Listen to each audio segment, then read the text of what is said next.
जो राखे दृढ़ धर्म ने वाने राखे करतार। नमस्कार दोस्तों, सभी युवा कथावाचकों को मेरा प्रणाम, सभी युवा संतों को मेरा प्रणाम।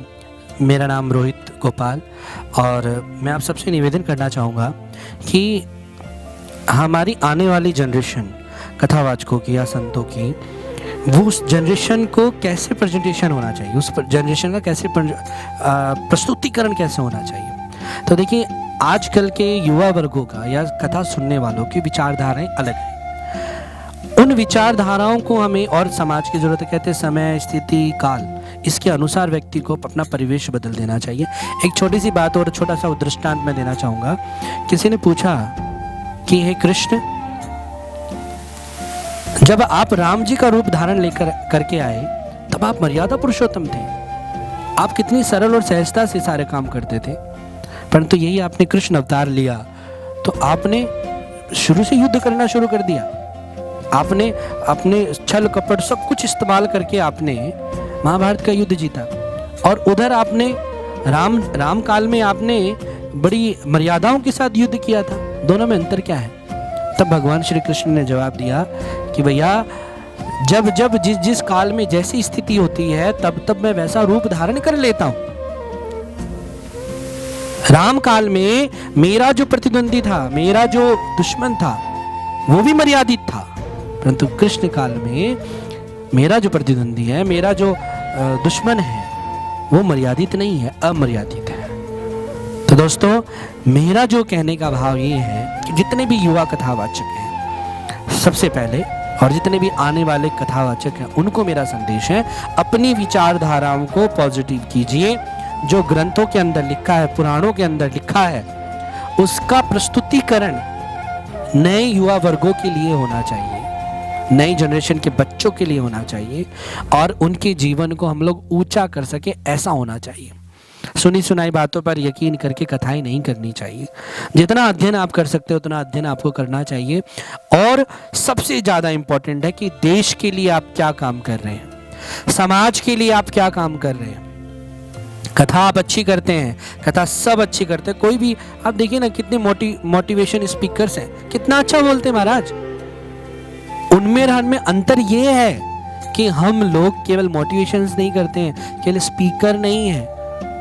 कथावाचक और एक संत की जिम्मेदारी होती है कि समाज के लिए जीना होता है, देश के लिए जीना होता है। तो आप सभी कथावाचकों से मेरा हाथ जोड़ के निवेदन है कि हमें देश और समाज के लिए एक नई जागृति लानी है, एक नए विचार प्रस्तुत करने हैं, ताकि ये कोई भी कुछ भी कहा जा रहा है कि फलाना संत भगवान है, परमात्मा है, वो योगी राज है, वो इसके अवतार है, वो उसके अवतार, कुछ भी बोले जा रहे हैं, कुछ भी।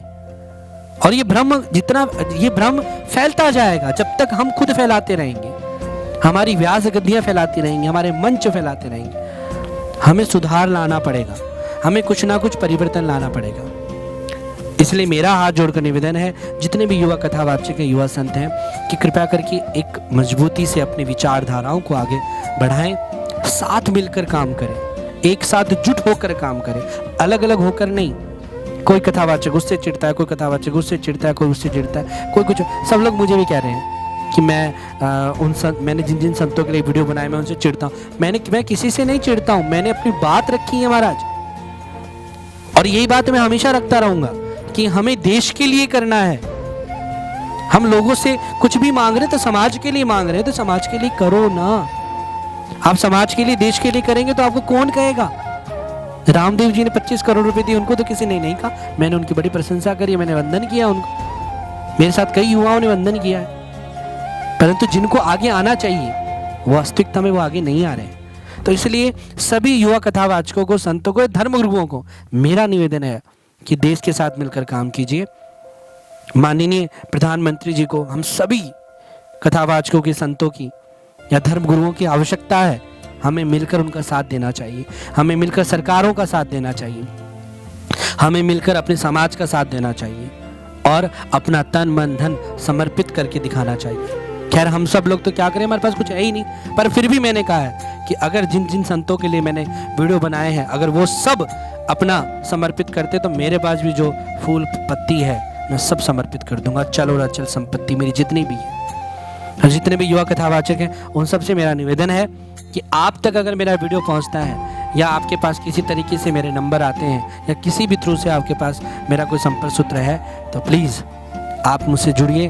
हम सब मिलकर कोई ना कोई विचारधाराओं को जन्म देंगे, नई क्रांति लेकर आएंगे, ताकि संत समाज के प्रति आने वाले युवा समाज, संत समाज के लिए आने वाले युवा कथावाचकों के लिए समाज की विचारधाराएं बदल जाए, समाज की सोच बदल जाए कि नहीं, अब वापस युग बदला है, सोच बदली है, तभी ये हिंदुस्तान, भारत धर्म गुरु कहलाएगा, धर्म गुरु, विश्व गुरु पद पर विराजमान होगा। जब तक अब हम लोग आगे नहीं आएंगे तब तक ये देश विश्व गुरु नहीं बन सकता।